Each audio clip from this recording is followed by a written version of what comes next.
My name is Kinsley Morgan. I'm 33 years old and currently the chief financial officer for a pharmaceutical company in Seattle. One Sunday morning, just as I was about to brew some coffee and open my laptop to finish a quarterly audit report, my mom sent a text. "Thank you for giving the whole family such a memorable trip to Lake Tahoe. The resort was amazing." I froze. I hadn't given anyone a trip, and yet, when I logged into my savings account, nearly $60,000 had vanished, as if it never existed. While I was working around the clock, exhausted beyond words, my family had been soaking in a hot tub, popping champagne, and thanking me for sponsoring it all. Have you ever had your own family take everything from you and then thank you like you were supposed to, feel honored? If you've ever felt like nothing more than a wallet to the people you love, leave a comment below. Hit like and subscribe because what you're about to hear might just change the way you see the word family. I remember the day my dad passed like it was yesterday. I was 15, standing in the cold hallway of the hospital, my mom sobbing like her world had just collapsed. But me? I didn't cry. I just stood there, clutching the strap of my backpack, staring at the frosted glass panel. That was the moment I understood that from now on, I would have to change. There would be no one to lean on, no one to share the weight, and I, the logical daughter, became the backbone for everyone else. My mom, Donna, often told the neighbors I was matchature for my age. Anytime someone asked how she managed after losing her husband so young, she'd smile softly and sigh, "I'm lucky to have Kinsley. That girl always holds it together." Holds it together. That became her favorite label for me. But did anyone ever ask if I was really holding it together? I got into college on a full scholarship. While my peers partied, I worked 3 jobs a week: library, grocery store, teaching assistant. Every month, I sent money home without fail, sometimes to patch the leaky roof, sometimes to pay for my mom's medications, and sometimes to help Haley, my younger sister, pay for the cosmetology course she dropped out of 3 weeks later. Every phone call home began with my mom saying, "I hate asking you this, but..." When I was 24, Haley had an unplanned pregnancy. Her boyfriend at the time, Rick, was unemployed. My mom called me, crying, "Sweetheart, now is when the family needs you the most." I didn't ask questions. I restructured my student loans, covered the hospital bills, and bought essentials for baby Mia, my niece. They promised to pay me back. "It's just for now, honey. Once things settle down, I'll return every penny." Not a single penny ever came back. Then came the year Rick tried to open a car repair shop, then a coffee shop, then some startup app I can't even remember the name of. Each time my mom called with that hopeful voice, "I really believe Rick can do it. Our family needs someone to succeed, don't you see?" Of course I did. I always did, and I always paid. And Rick always failed.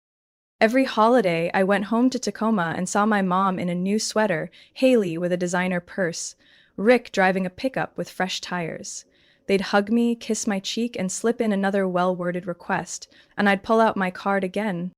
I never said anything, but I started keeping track. An Excel file named Family, hidden in a personal folder.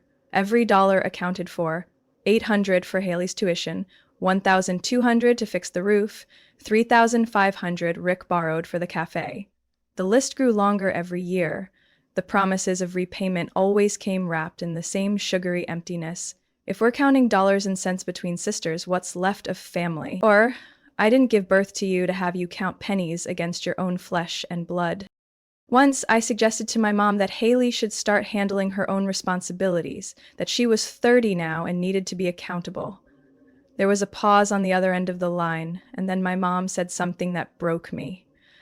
"You've changed, Kinsley. You're not the daughter who cared about her mom anymore." I hung up and cried. I don't even remember if I cried because I felt guilty or because I finally understood that in my mother's eyes, my worth had always been tied to how much I could give. Then, a few months before the Lake Tahoe trip, my mom called again. "Can you front $2,000 so I can place a deposit on a therapy machine? My back's been killing me." I transferred it the same day. Then Haley texted that Rick needed a laptop for a new job interview. and they'd pay me back soon. Like always, nothing came back. Just some thank you words and a hug on New Year's. But they didn't per call. They didn't even leave a note. They just took my money, planned a vacation, rented a lakeside villa, posted pictures toasting wine over candlelit dinners, then thanked me with one single message. Casual. Smooth. Not a trace of shame. That was the moment I realized they didn't need me. They needed my account. I wasn't part of the family. I was a resource, a walking wallet in a tailored blazer with nice manners. And I started to wonder, if this family didn't care about me as a person, what exactly did I owe them? I always thought I was in control. As a CFO, I lived in spreadsheets and audited accounts. I reviewed ledgers line by line. But when it came to my family, I'd let my guard down shamefully. I thought I was helping. I never imagined they'd go beyond asking, until my savings were nearly wiped out, and my mom's thank you text hit me like a bucket of ice. I reached out to Olivia Hart, my company's in-house counsel, the one I usually relied on for internal reviews. Olivia is the quiet type, but when she speaks, every word lands. I forwarded her all documents tied to my personal account and credit cards, including my transaction history for the past 2 years. She only needed 2 days to call me back. Her tone was steady, calm, but every sentence chilled me to the bone. Kinsley, I need you to stay calm. I've reviewed the registration records, and here's what I found. 8 months ago, a sub-account in your name was opened under Haley's control, with an electronic confirmation from your own login. I never signed anything, I said, clutching my phone so tightly my fingers went pale. I believe you, but someone used your online credentials to authorize it. And here's the troubling part.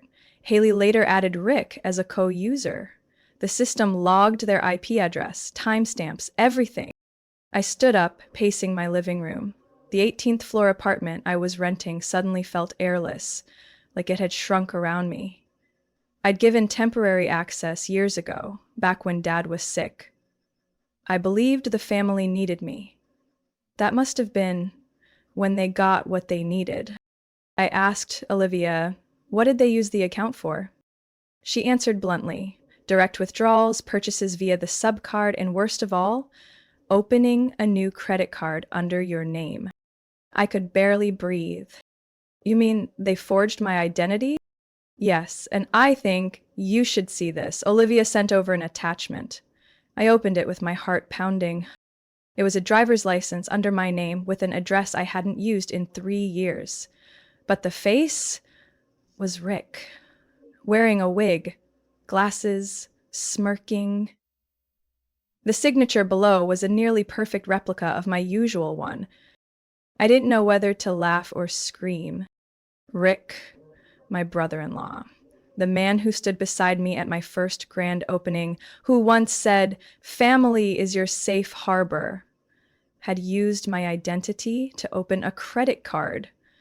Not only that, he impersonated me, opened an entirely new profile at another bank, and redirected all statements to a rented P.O. box in Spokane. Olivia added, "We contacted the bank that issued the card. They have surveillance footage of the in-person application. I haven't seen it yet, but their notes describe a man in a wig presenting that license and reciting your full social security number." I collapsed into my chair. Cold sweat coated my forehead. How did Rick get my social security number? Then I remembered, years ago, when Mom needed me to co-sign a health insurance application, I'd sent her a scanned folder of all my personal documents. If she passed it to Haley or Rick, they would have had everything they needed. There was no denying it anymore. This wasn't a misunderstanding or some unfortunate coincidence. This was premeditated. I asked Olivia, "What can I do now?" She paused for a moment before replying, "If you want to keep this quiet, I can help you close the accounts, cancel the cards, and work with the bank to protect your credit. But if you want to go further—" "I do," I cut her off. "I want to know everything they've done, and I want to take my name back." "Good," Olivia said. Then I'll connect you with a credit fraud investigator, but you need to be prepared for what you might find out. I nodded, but inside, I wasn't scared anymore. I couldn't tell what hurt more, being used by my own family or realizing I'd stayed silent so long, they assumed I'd never fight back. I sat staring at my phone for over 10 minutes before I finally pressed call. The screen read, Mom, with a photo I'd taken of her in the backyard, watering lavender. At the time, I thought, no matter how tough things got, at least she still had that gentle love for nature. But now, I wasn't so sure. The phone rang twice before she answered. I could hear the breeze and soft music in the background. Hello? Kinsley, sweetheart, I'm out on the balcony. The weather's just beautiful, she said casually, like nothing had happened. My throat tightened. Mom, I just checked my account. Nearly $63,000 are gone, and I just got confirmation from the bank. Someone used my name to open a new credit card. She chuckled, a sound that twisted in my stomach. You're adorable, always so thorough, just like in high school. I knew you'd catch on soon. What are you talking about? You knew and didn't say anything? You should be happy you helped give the family a rare moment together. Family is everything, sweetheart. The kids don't get opportunities like this often. I didn't respond right away. I could hear glasses clinking in the background. Then a woman's voice. Mom, I finished the mango cocktail. Haley. Put Haley on the phone. A few seconds passed, then Haley's voice came through, bright and carefree. Kinsley! Oh my gosh, did you see the photos yet? Lake Tahoe is breathtaking this time of year. I'm thinking of printing them out for an album. Do you understand that you spent my money without even asking? You still have your job, your house, your whole life. We're always scraping by. It was just a trip, not like you lost everything. Don't cry over a few tens of thousands. I clenched my fists. My voice stayed steady, but each word cut like glass. It wasn't just a few tens of thousands, Haley. That was my house fund. My emergency savings in case the company hit a financial crisis. It was my money. Every cent I earned. She laughed again, no longer the sweet little sister voice she once used to call me sis. I didn't think you'd get this upset. I figured you knew and were just pretending so Mom wouldn't feel guilty. Put Rick on the phone.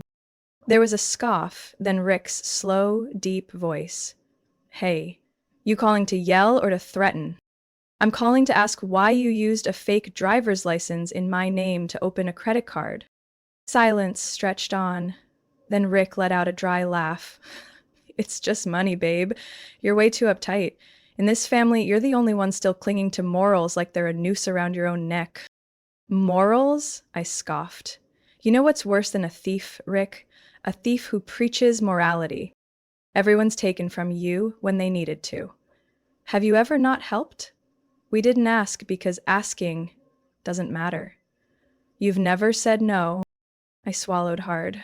Because part of that was true. All these years, I kept saying okay. Even when I was angry or exhausted, I still opened my wallet. But that didn't mean they had the right to treat my silence as permanent consent. So what am I to you, a bank without a password? No. You're family, and family shares. Sharing is when someone willingly gives, not when you drain my savings and post thank you photos online like it's a birthday gift. You're overreacting, Haley cut in. It's not like we robbed you. Bill, isn't it? I nearly shouted. I didn't sign anything. I didn't agree to any trip. He used my identity, pretended to be me in front of a bank clerk. Haley, that's identity theft. That's fraud. That's illegal. The line went quiet. The only sound was the gentle tide echoing behind them. My mother was the first to speak again. Sweetheart, I didn't realize it had gotten that serious. I just wanted everyone to have a good time. You're always working so hard, never taking breaks. I thought you could contribute a little to the family. I've been contributing for nearly 20 years, Mom, I said, my eyes stinging. I paid tuition, hospital bills, Haley's debts, house repairs, Mia's clothes. I've never once complained, but you let them impersonate me. You didn't stop it. You let them believe I'd never fight back because I'm blood. She stayed silent. Then she sighed, long and heavy. If you truly feel that betrayed, I'm sorry. But I didn't think you'd take this to court. I didn't answer, because in that moment, I wasn't even thinking about the money anymore. I was thinking about her eyes when she said that. Eyes I'd thought I'd known my whole life, sorrowful, grateful, full of hope. But now I saw them clearly, calculated. I ended the call, my chest hollow. I used to believe that when family hurt you, all it took was a conversation to make them see. But after that call, I realized something else. Sometimes the people closest to you, who know your softest spots, are the ones who step on them without blinking. 2 days later, I still hadn't slept more than 4 hours a night. Every time I closed my eyes, I saw Haley's smug smile, Rick lounging on the villa deck, my mother raising her glass like she was toasting my silence. Some moments, I wanted to burn it all down. Other moments, I just felt like a rotting beam, standing quietly in a storm, unsure of when I'd snap. Late that afternoon, I walked into the elementary school, wearing the same wrinkled office clothes from a day glued to my laptop. In my hands was a small paper bag with a few banana muffins I'd baked the night before. I wasn't sure why I came. Maybe I just needed to see a face that didn't want anything from me. Mia had just gotten out of class. She ran toward me when she spotted me at the edge of the schoolyard, her eyes lighting up. Auntie Kinsley, you really came? I knelt down and hugged her, all the breath I'd been holding these past days finally escaping. I brought banana muffins. You like those, right? Yes. I told my teacher my aunt makes the best muffins in the world. I smiled. We sat together on the school bench, a soft, late spring breeze blowing through Mia's hair. She munched on the banana bread happily, talking about school as she chewed. I nodded, made polite sounds, trying to keep a smile on my face, but inside every word she spoke felt like it was scraping across my chest. After a few minutes, I asked gently, "Did you have fun on the vacation?" She nodded enthusiastically. It was awesome. I even got to ride in a helicopter. Uncle Rick said it was a VIP experience. Aunt Kinsley, you're amazing for giving the whole family a trip like that.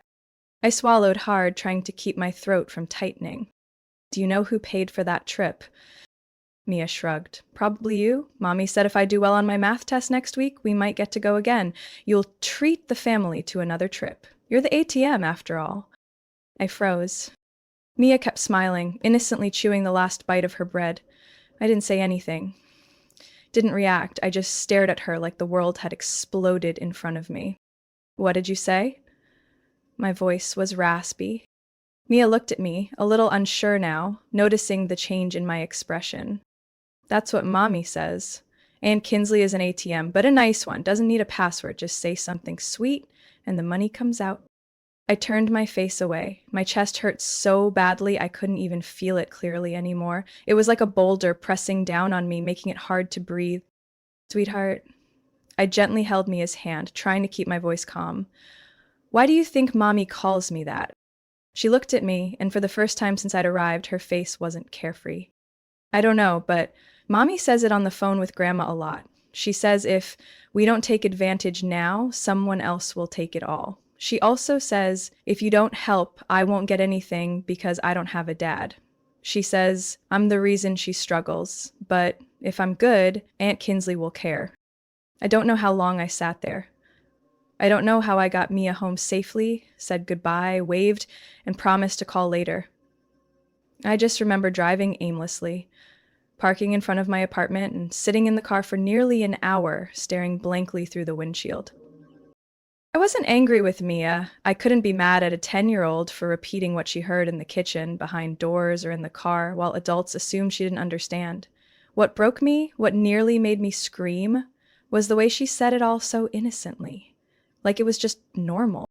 To them, I had never been family. I was a function, a source, a backup plan, someone they taught a child to see as, be good and the ATM will reward you. I'd spent 18 years trying to be the good one in this family, but not once, never, did they see me as a daughter, a sister, an aunt. not the way I tried to play my role. I was convenient, and they didn't even bother hiding that from a child. I didn't think they'd go that far. Truly, after everything, after Mia's heartbreaking words that nearly shattered me, I still hoped for some remorse, a text message, an apology, a moment of clarity. Instead, I received an envelope from the law office representing Mom and Haley, delivered by FedEx marked urgent. Inside was a lawsuit. The two women I had quietly supported for nearly 2 decades were co-plaintiffs in a civil suit against me. In the complaint, they accused me of financial abuse of an elderly person, systematic economic harm to family members, and intentional restriction of family members' independence through financial manipulation. I read every line, my hands shaking so badly I had to lay the papers flat on the table. They weren't just suing me. They had rewritten the entire story, painting me as the mastermind behind every financial difficulty they had ever faced. In the attached appendix, they included dozens of messages I had sent over the years. Lines like, "Haley, let me know if it's urgent. Just say the word, Mom. I'll help however I can. We're family. We carry each other." Words I had written from a place of love and duty, now printed, underlined, and highlighted in red as evidence of what they called covert financial control. They labeled me a financial manipulator, someone who created dependency as a form of power, an unhealthy influence on the family's financial structure. I could hardly believe what I was reading. I called Olivia immediately. "Stay calm," she said, more serious than I'd ever heard her. "I've reviewed a copy of the complaint. We need to act fast." I exhaled hard. Act fast how? Did you see what they wrote? They're calling me the abuser, Olivia. I know. And here's the thing. They chose the perfect pressure point, the family bond. Legally, it's incredibly hard to prove the line between help and control, especially when the accused has assets, status, and written words promising support. I never thought my own mother would do this. Olivia was silent for a few seconds. "You're not the first person to get hit with a retaliatory lawsuit in a family financial abuse case. This is a counteroffensive, a distraction, and a way to keep you from pressing charges." I nodded, even though she couldn't see me. Then I asked, "What's the worst that could happen?" Her answer made my skin crawl. "A judge could issue a temporary freeze on your assets during the investigation. That includes personal accounts, business accounts under your name, or any funds under dispute. Even credit cards, retirement funds, and shares in your company could be placed on hold." 6 days later, the worst happened. On a Monday morning, while I was in a meeting with the finance team preparing the quarterly report, my phone started vibrating nonstop.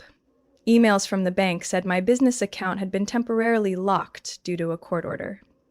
A message from my retirement fund manager stated, "Transactions are suspended pending legal review." My personal banking app just showed a simple message, "Account under legal supervision." I couldn't breathe. Olivia called right after to confirm what I already suspected. The judge approved a temporary freeze on your assets during the case investigation. But this is my money, my company, my life savings. I know, Kinsley, but legally, when there's a serious family financial dispute, especially involving a senior or a dependent family member, the court prioritizes immediate fairness to prevent asset transfer. You need to prepare yourself for not having access to your own money for a while. I sat frozen in my chair. One by one, my employees filed out of the meeting room. No one said anything, but their eyes spoke volumes. I didn't blame them. If I were them, I'd feel awkward too, watching the company director get hit with a family abuse lawsuit, then lose access to all financial accounts in the middle of investor season. I returned to my apartment at the end of the day, drained of everything. I opened the fridge, poured myself a glass of water, placed it on the table, but never touched it. I just sat there, eyes blank, a hollow pit in my chest I hadn't known could exist. My family hadn't just taken my money. They took my dignity. They took my silence, and now they were trying to take my voice before the law. In their eyes, I wasn't a victim. I was the one with the money. and that meant I had to be the one at fault. I had never felt so utterly alone, but there was one thing I knew for certain. I wouldn't stay silent anymore, because if I didn't stand up now, they would keep doing this, to me, or to anyone else who loved too deeply and forgot where their boundaries should have been. I was sitting helplessly in my apartment, so quiet it almost hurt to breathe, trying to go through the documents Olivia had sent, when my phone rang. A number I recognized but never thought I'd see on my screen again. I picked up, my voice heavy with exhaustion. "Hello." I figured you still had the same number. The voice on the other end was male, low, clear, with a touch of hesitation. "It's me, Aaron." I shot up like a jolt of electricity had run down my spine. "Aaron, I'm not trying to bother you, but I thought you should know Haley just made a public post about you on Facebook. Pretty much everyone in Seattle's legal circles is sharing it." I sank into my chair. "What did she write?" "She called you a cruel sister who used money to manipulate and torment her family for 2 decades. She even attached screenshots of the lawsuit and some edited text messages. I know that's not who you are. I couldn't just read that and stay quiet. I didn't say anything for a long time. Part of me still couldn't believe Aaron was the one calling, the man I once trusted most, and the same man I had to divorce 3 years ago after too many irreconcilable differences. But when he spoke again, I heard something in his voice. Not regret, but something deeper. Something that felt like understanding. "Do you remember who used to prosecute family asset theft cases in King County? That was me." I was stunned. "Aaron, you left the DA's office a while ago." "I did. I started my own firm. But the files, the protocols, the way to trace financial manipulation, I still know it all. If you'll let me, I want to help." In that moment, something in me cracked open. I nodded, even though he couldn't see it. "Okay, I really need it." That night, Aaron came over. We sat at my old oak dining table, the same one that used to witness the cold silences of a struggling marriage. But between us were dozens of bank statements, wire transfers, school payment receipts, and bills. Small, scattered, seemingly unimportant, but constant. For 3 straight years. "Look here." Aaron circled lines with a red pen. "On the 4th of every month, there's a withdrawal for $1,200. Same time, every time." I flipped back through my calendar. That's the day Mia had her gifted student classes at the Skills Center. And on the 15th of every month, there's a transaction at that high-end grocery chain, even though in your messages you told everyone to use the secondary card for spending control. Haley and Rick intentionally broke up the withdrawals so they'd stay under the radar. But if you total them... I closed my eyes. Almost 60 grand. Not done yet. Aaron showed me a spreadsheet he generated using forensic tracing software. Rick used the secondary credit card to buy electronics and resell them on Facebook Marketplace. The receiving account was anonymous, but the IP address matched his home. I bit my lip hard. So they'd been planning this all along, since the moment you mentioned starting a private investment fund. Aaron looked up at me. "They were probably afraid you'd cut off the money. So they tried to grab whatever they could before the door shut." I didn't reply. I just lowered my head, a tight ache filling my chest. All these years, I thought I was doing the right thing, helping them through hard times, giving them chances, trusting them. But to them, I was just a resource to drain dry before I disappeared. Aaron placed a hand on the folder. "We need to build a timeline, a complete map of their financial trail, from the day you opened that secondary card to every withdrawal, every hidden transfer. If we can prove premeditation, I'll help you file a countersuit." "Are you sure?" My voice was raw. "This could drag you into a war with no end." He was quiet for a moment, then gave a faint smile. "Kinsley, I used to think we divorced because you were too strong-willed. But now I see... maybe it was that same strength that helped you survive a family that never really grew up." I didn't know what to say. Surrounded by stacks of paper, suffocating silence, and months of betrayal, I felt like I'd finally grabbed hold of something. Thin, fragile, but just strong enough to keep me from sinking. We worked late into the night. The soft yellow light from the kitchen lamp caught the determined look on Aaron's face. As for me, even with dark circles under my eyes, I flipped through document after document, like I was peeling off the layers of frost my family had buried me under for years. I couldn't go back to Aaron. He hadn't come for that. But in that moment, sitting in the ruins of my own trust, I had something I hadn't felt in a long time. Someone who believed me, not because of money, not because of blood, not out of obligation, but simply because I was me. I thought I'd gotten used to betrayal, but sitting in that tiny meeting room with Aaron, tracing every financial scar like dissecting my own organs, it still made my throat tighten. I thought I was rational enough to face it all, but the pain didn't come from the numbers. It came from the voices, the looks, the mocking jokes I never heard firsthand. Aaron set down his coffee cup, eyes steady. Kinsley, if this is tied to the vacation home they booked with your money, there's a chance the surveillance systems could help. I looked up. You think they're stupid enough to leave evidence? Not stupid. But I know those luxury resorts often use smart home systems, hallway cameras, door sensors, even voice-activated microphones in the living room. If Haley or Rick played music, streamed something, made a call, it could have been captured. I hesitated. That resort was one my family mentioned often. A secluded lakeside place near Donner, very private, but also fully modern. I pulled up their website, looked up the parent company, and found the tech department's contact info. Aaron nodded slowly. Don't hesitate. If your account paid for the booking, you're entitled to the full stay history. And just as he said, after a 15-minute call and sending over a copy of my credit card statement and owner verification, I received a video file in .mp4 format. They said it was a clip from the kitchen area mic-connected camera inside Villa 7. The system only saved clips when the voice level was high enough to trigger speech analysis. But what it captured this time wasn't turn on the kitchen light or raise the room temp. It was a conversation that cut into my skin like blades. I hit play, barely breathing. The screen showed the kitchen. Rick was sprawled on the sofa, holding a glass of white wine, eyes darting toward the bedroom.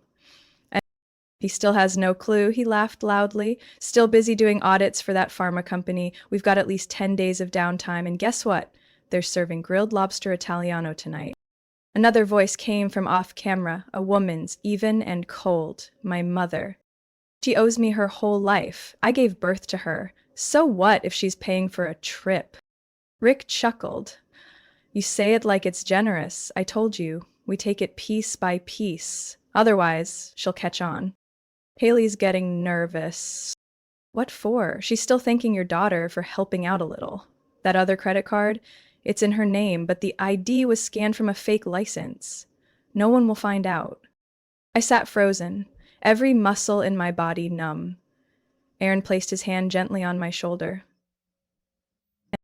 Kinsley, are you okay? I stared at the screen, my hands trembling. I can't believe my own mother said that. I'm not surprised, he said quietly. We just need the original video file with timestamp and legal certification. I'll submit it to the court immediately. Filed a request for an official extract from the resort. 3 days later, a hard drive was express mailed to Aaron's law office. The file came with certified documentation of the time, location, and confirmation that I was the legal guest on record, with payment made from an account in my name, fully matching the bank statement. At the very next hearing, Aaron requested to admit the evidence. I sat in the back, eyes fixed on the original file, now displayed via USB on a large screen. The judge, a middle-aged man with silver hair and reading glasses, looked directly at the footage, then turned his gaze to the plaintiffs, my mother and Haley.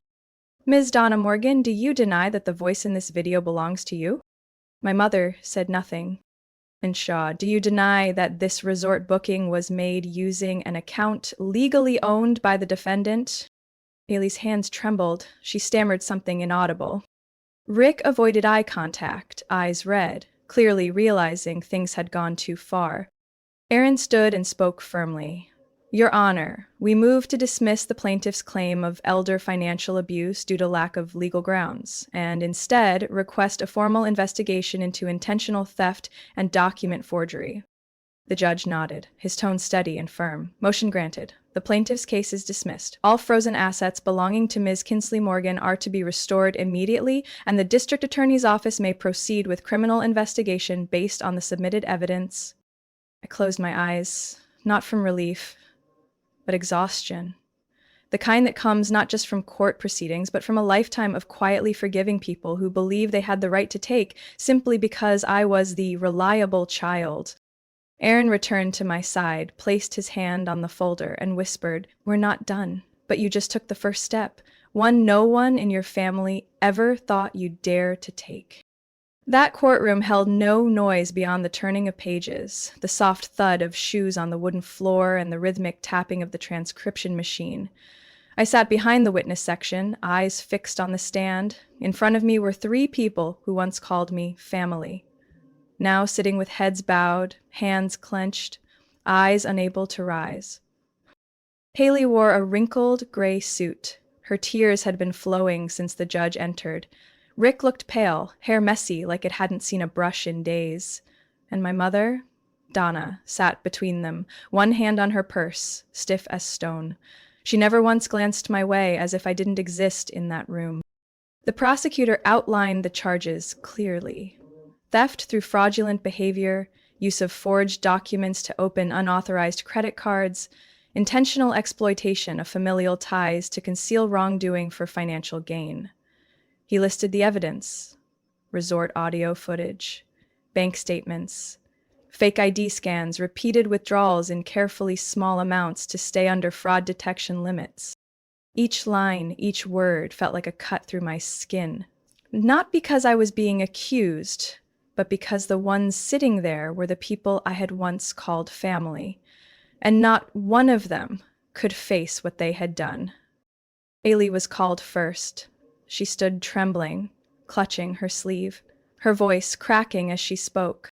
I never meant to hurt her. We just needed some help. Rick didn't have a job. Mom was sick all the time. I knew using the card was wrong, but she was always so distant, and she had money. I thought it was just one trip.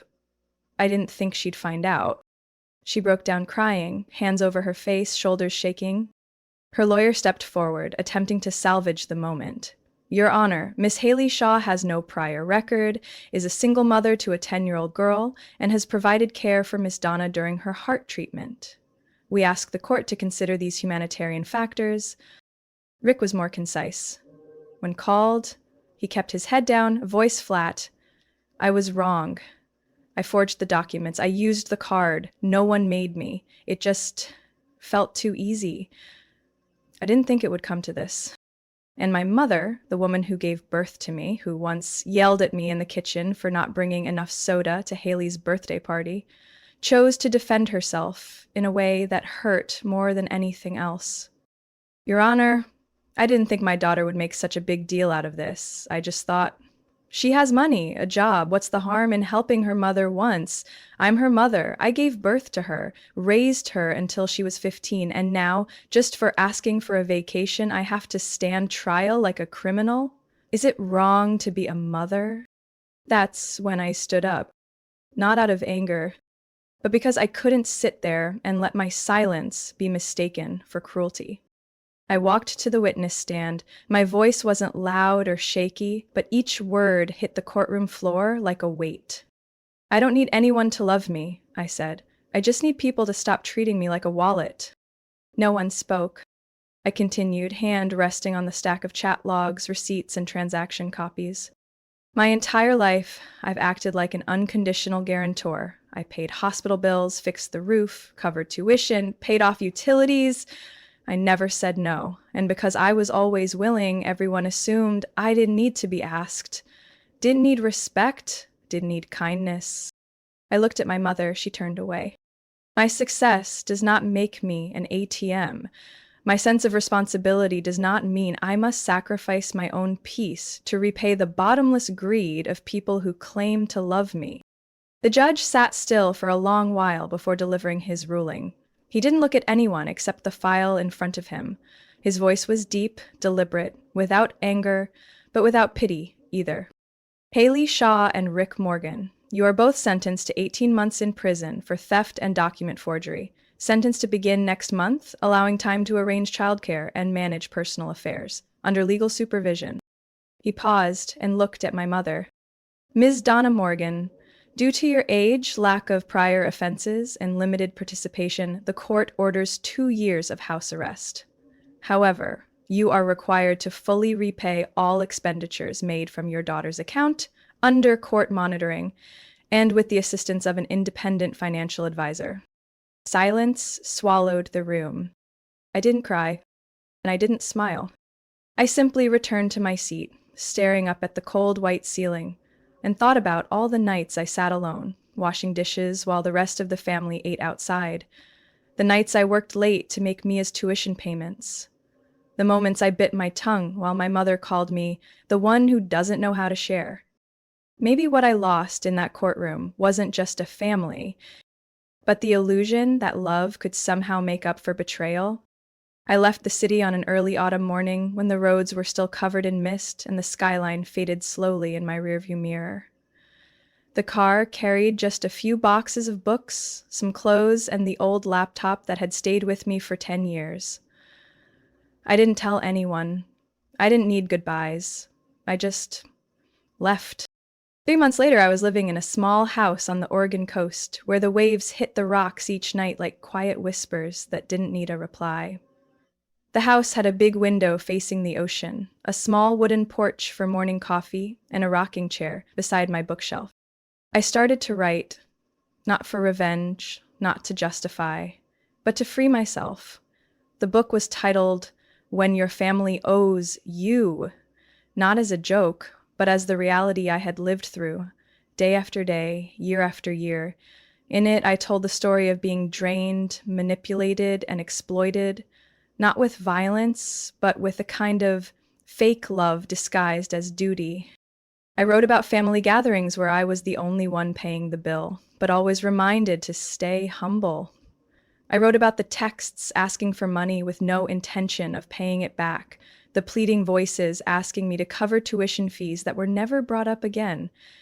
I wrote about my mother, the one who always called me her pride, as long as that pride came with a credit card to fund someone else's dreams.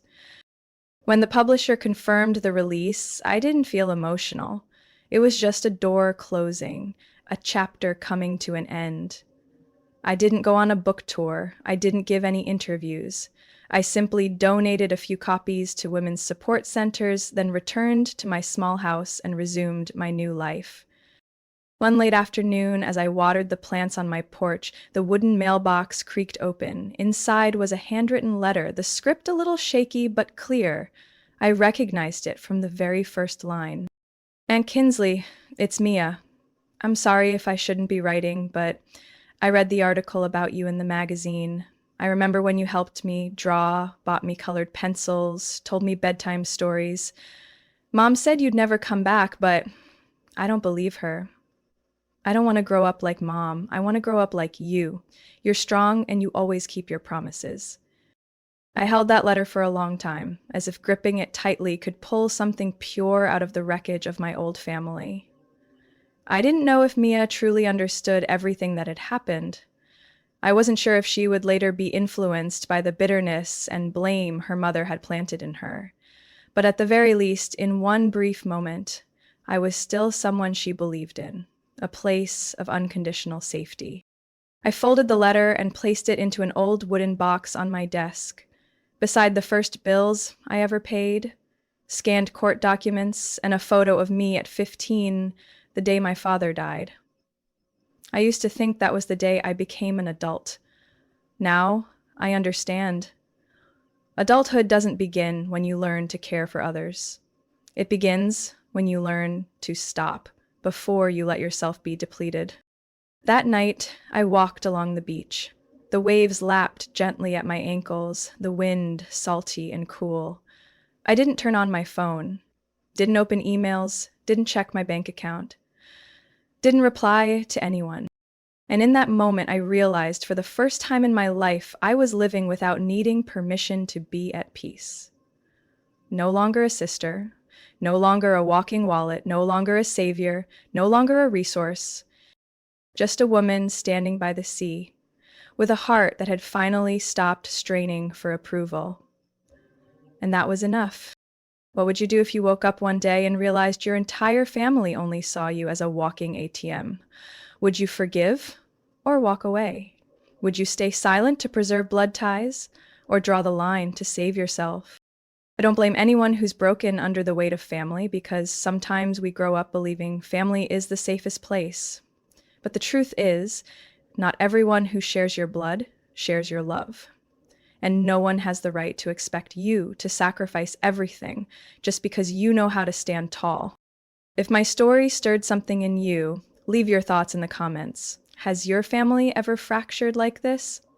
Have you ever been the one carrying it all while no one stopped to ask if you were okay? Subscribe to the channel for more real-life stories about choices, wounds, and the moments we find the strength to rise again. Because sometimes someone else's story is the very answer you've been holding out for.